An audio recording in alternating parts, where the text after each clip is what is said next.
ব্যবসায়িক মানে কিন্তু সুর না, বুঝছেন নি? ব্যবসায়িক মানেই সুর না, তবে অধিকাংশ সুরেরা বাংলাদেশের মধ্যে ব্যবসা করে।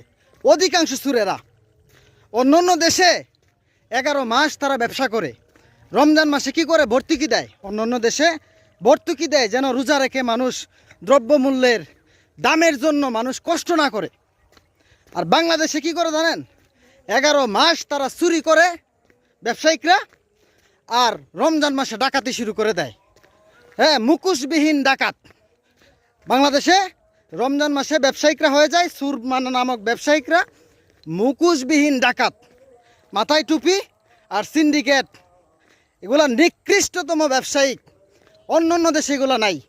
রমজান মাস আত্মশুদ্ধির মাস, হ্যাঁ, আর এরা ডাকাতি করার মাস হিসেবে এরা ধরে নেয়। ঠিক আছে, আমি যাচাই করছিলাম গতকালকে কিন্তু